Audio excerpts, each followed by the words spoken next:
John Beltran, Dave Urg, and Grayson Simmons back from Bead Digger Stadium. 34-0 Brush as we head to the third quarter. And you figure the starting unit will be out there right now because the Bead Diggers do receive the second half kickoff. And I think the rule is, Dave, from what I read, once it gets past 40, you keep the running clock going even if the deficit gets under 40. I could be wrong about that, but that's what I thought I heard several weeks ago when the Bead Diggers were faced with a prospect of being in that position. I guess we could find out tonight, if they score first here to begin the third quarter. I know that's the way they did it in one of the junior high games this year. Our seventh grade football team won the league title, and that's exactly what they did to Yuma down there. They got ahead by 40, and then even though Yuma was able to score late in the third quarter, they still kept the clock, or in the fourth quarter, they still kept the clock running the whole time. Mike Davis to kick it off for Estes Park. Eric Garcia back to receive. I'd love to see Garcia return one because, let's face it, the guy is a game breaker.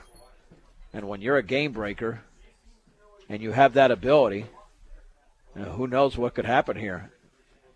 So if Garcia can return one, that would give the Bead Diggers a 40-point mark at this point. There's a high kickoff, and Garcia fields it at the 12, running straight ahead to the 20, back to his left to the 25, steps out of a tackle to the 30, along the left sideline to the 40, back to the inside of the 50. He races past the defender at the 45, and he's down at the 42-yard line, and that's exactly why Eric Garcia is so dangerous in the open field. Yeah, he just makes so many things happen, and one of his biggest enemies on that play was one of his own players that was trying to make a block for him. But Garcia sees the field so well; he sees the whole field, and he sees all the open spots, and he turns small things into big things. That was a return of nearly 50 yards. So first and 10, that is, for the Bead Diggers at the Estes Park 42, leading 34-0.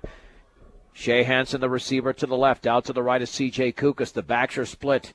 In motion to the right is Kyle Lynch. Garcia on first down. Back to throw. That slant is going to be caught actually out towards the sideline on the down and out to Shea Hansen. And he's across the 35-yard line to the 33 before being dragged out of bounds. But it's a gain of, we'll call it, let's see, is it 8 or 9? We'll say 9. Second down and a long one.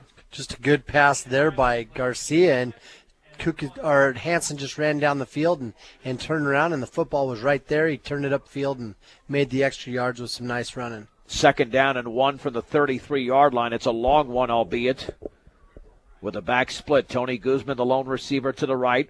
And there's the handoff to Weiser, running right, cutting it back towards the middle, inside the 30. And then he's down at the 26-yard line. It's a gain of 7.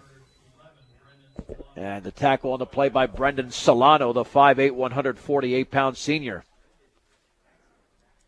Weiser's such a punishing runner, and after a while that takes its toll on those linebackers. For all of your auto supply needs, stop by Central Auto Parts in Fort Morgan. The lone setback, or checked at, the lone receiver to the right is Kukas on first and 10 for the Bead Diggers to the Estes Park 26-yard line in the opening 40 seconds of the third. Back to throw up the play action. Garcia out to his right, caught and then dropped by Hansen on a perfect pass at the 27-yard line. He had some room out there, but instead it was dropped. Van Horn came in from his left defensive end position and put a big rush on Garcia and got his hands up, and I think that kind of distracted Hansen and made it hard for him to see that football as it hit him in the chest. Yeah, I don't think there's any question about it because you could tell that his hands came up late. And anytime your hands come up late as a receiver and there's a shield in front of you, it's because you really didn't see the ball coming out of your own quarterback's hand. Second down and 10 for Brush at the 26-yard line of Estes Park, leading 34-0. Handoff to Weiser, left side, inside the 20 to the 15, still driving to around the 11. It's a gain of 15 for Connor Weiser. First and 10 for the Bead Diggers. All of a sudden, Weiser's at 60. Actually, I better re-say that. 94 yards on 10 carries. They backtracked the football to the 12, but nonetheless, first and 10 for the Bead Diggers. We've yet to play a minute in this third quarter, and the Bead Diggers are 12 yards away from getting into a situation that would involve a running clock. Lining up on the left hash mark, Weiser and Morrow are the setbacks. from the 12. Garcia to hand it off to Morrow on the counter to the 10. Back to the inside the 5. He drives towards the goal line, and he is down at around the 1. It's a gain of 11. First and goal for the Bead Diggers. Boy, just a nice run there by Morrow as Brush ran that crossbuck sort of action, and he had some shifty running himself. Yeah, I got to figure here that Morrow would get the football again, only because Weiser's got 3 touchdowns on the night. And Morrow is yet to score. C.J. Kukas has 2 receiving touchdowns. We'll see if that's the case on first and goal from the 1. Garcia to hand it off in the middle, and that's a touchdown right up the gut to Tanner Morrow. A minute 23 into the third. It's Brush 40, Estes Park nothing. Right, just a 24 dive over the right side. That offensive line made it look easy.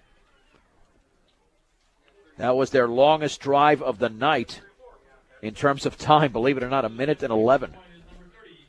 And here's Jesus Cardenas with the extra point, only a 42-yard drive because of the big kickoff return from Eric Garcia, who will hold the football for Cardenas. As soon as he gets the snap, it is down. The kick is up. It's very high. It's very deep, and it's between the uprights. 10:19 to go, third quarter. Brush 41, Estes Park nothing on 1010 KSIR and KSIR.com.